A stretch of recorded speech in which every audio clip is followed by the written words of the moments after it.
NYNY podcast. NYNY podcast. NYNY podcast. NYNY podcast. NYNY podcast. How on earth are we doing? We're here with a special guest. Introduce yourself. I'm Kitealehal, and I do a few TikToks. When you say a few, okay, let's be honest here. A lot of people would think by a few TikToks, we're thinking 100 views, 200 views. I've done some facts and some figures with Kitealehal's count. Schoffel Gang, you call it.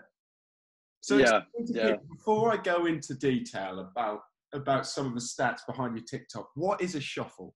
Because a lot of people from my kind of journey of life do not know what a shuffle is. Educate them. Well, a shuffle is like a gilet. Mm-hmm. It's like a country brand, effectively. So like Barber, Schoffel, they're like the two sort of main country bands, and they make this gilet.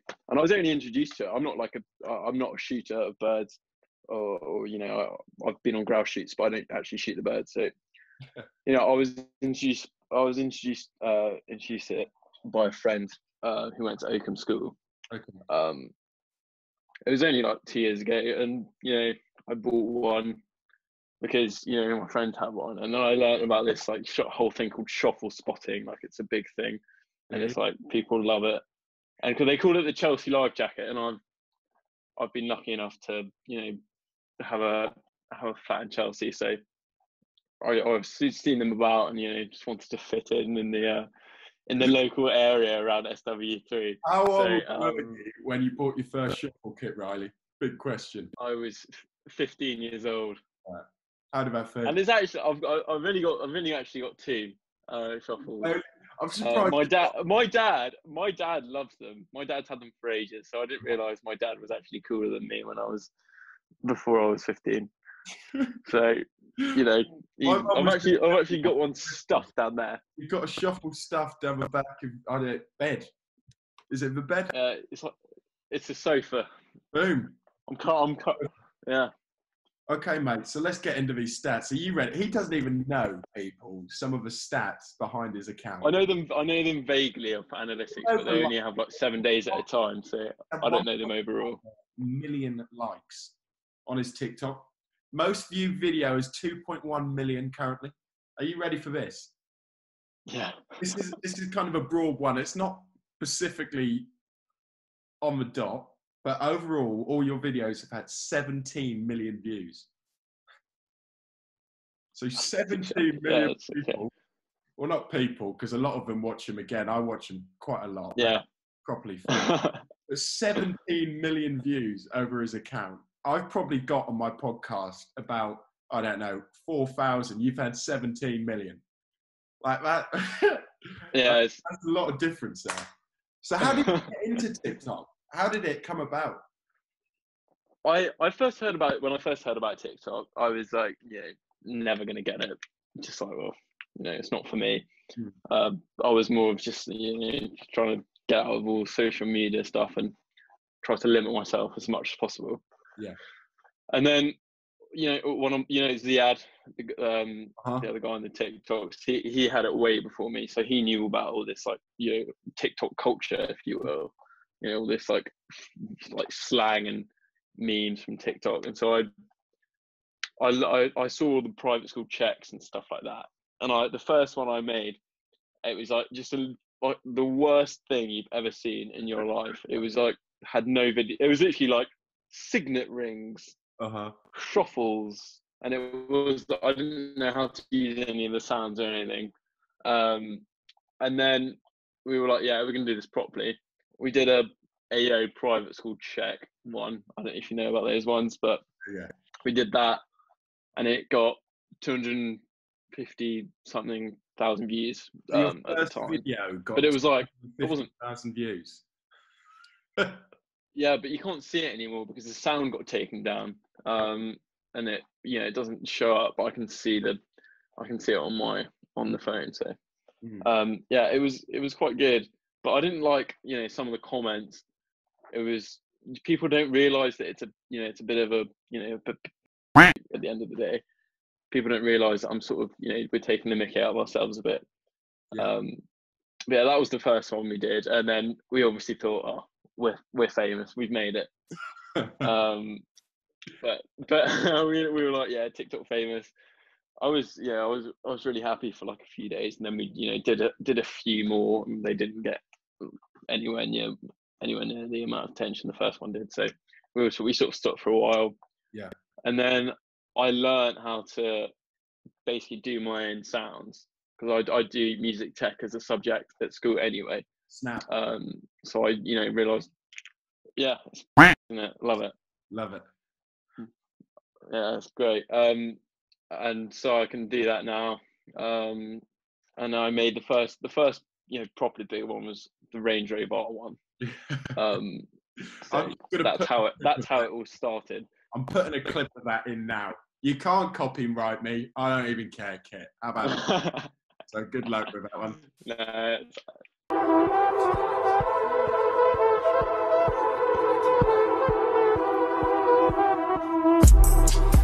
Range Rover. Yeah, so that was probably the first one. We posted it. We went to games to play rugby, and we came back, and I was over the moon because people weren't actually people. That was when people started to realise it was a take. And there was no hate, and I was like, that was the best thing, like having no hate and people actually enjoying it. For sure. And that's what sort of set us off. And then we went on this streak of, I was making new sounds and ideas and trying to, do posh parodies on some sounds. And it was, really funny at the time. And then we did a few more. 2.1 million one. The No, I Didn't Daddy Bought It. That one, it's so short. It's like 5 seconds long. Perfect. Ziad thought of the idea to do the sound, and made it in like 10 minutes. Just put on a shuffle, did the stuff.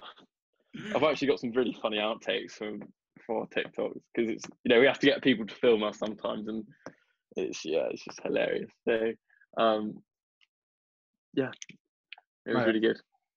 So what would you give as a bit of advice for young people? Because I'll tell you right now, there'll be probably quite a lot of young people looking up to these videos. But what would you say to young people? Because TikTok is like going for world domination. Yeah, it's huge. Yeah, it is. My advice, huge. Yeah, my advice would probably to be pick a niche subject that is quite unique, and just go for it and try to be unique as possible. Make your own sounds, or try to make your own sounds, create new trends. You use that I think the reason why sorry? Is it on Logic you use for that? How do you make your sound? Yeah, I do it on Logic and then put it onto iMovie, film it, get it onto airdrop it onto my phone, twist it around, and then yeah, that's cool. Yeah. So niche, kind of a niche category for you is what you'd advise. Yeah. And how important are the hashtags? I don't think they're actually that important, to be honest. You don't? We always put them on, we always put them on at the start because we thought it actually made a difference. But what is a hashtag FYP going to do? Everyone puts hashtag FYP. It's not unique. So what we did is we put our own hashtag of hashtag Riot Boys, because we watched the Riot Club together and found it really funny. Which is a film about like debauchery and like the almost like the Bullingdon Club at Oxford. And we all watched that, did our own parody of hashtag Riot Boys, and now basically we put hashtag Riot Boys in every one of our videos. And now people are doing the same.